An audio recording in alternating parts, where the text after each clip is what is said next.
Dear me, is it time to go off and fight again already?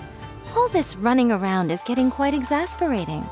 I have half a mind to transform into a kitsune and hitch a ride on your shoulder. You'd like that, wouldn't you? In your dreams.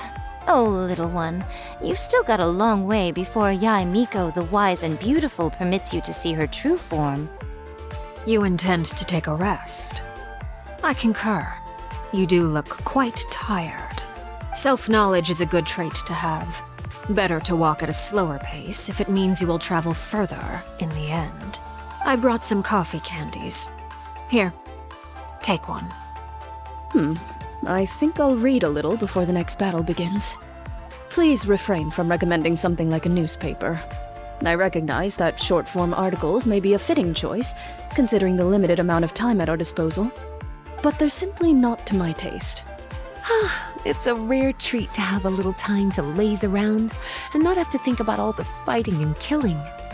Still, even lazing around isn't much fun on your own. Do you want to keep me company for a bit, cutie? I can read you a story if you'd like.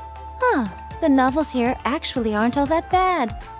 But a little fried tofu and a few drinks would make things better still. So, little one, do you think you could pull a few strings and get your hands on some for me? Without them, I don't think I'll be able to muster the energy to help you explore this domain. Oh, the look on your face, so dumbfounded. I'm joking, can't you tell? Do you really believe the great Lady Guji herself would be so fickle? Will you join me in a game of Karuta? It is a fine way to spend leisure time.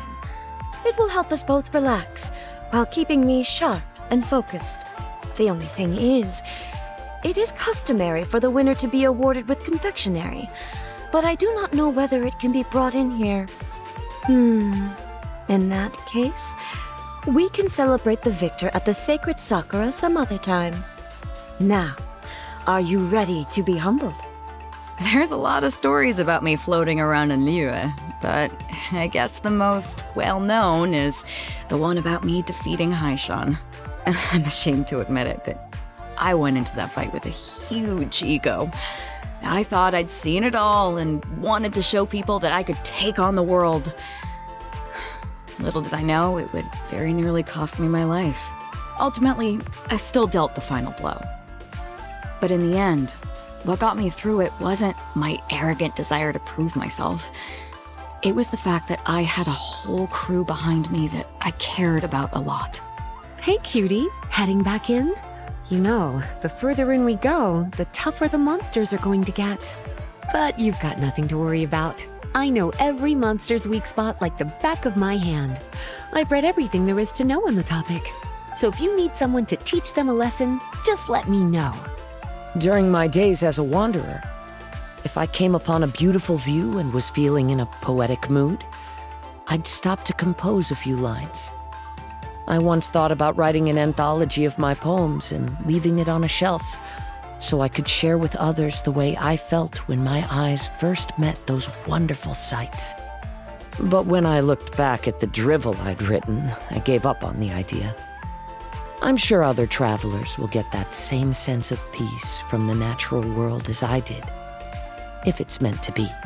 As the General Mahamatra, I have to display the might of the Academia. Whatever enemy we face, I will give it my all. In battle, as with delivering judgment, the righteous must prevail. And so we must approach every battle with great caution. I am armed with the determination to uphold the rules. There is no battle I cannot win. The battles ahead are not going to be easy. Look me in the eyes and answer me this. Are you worried?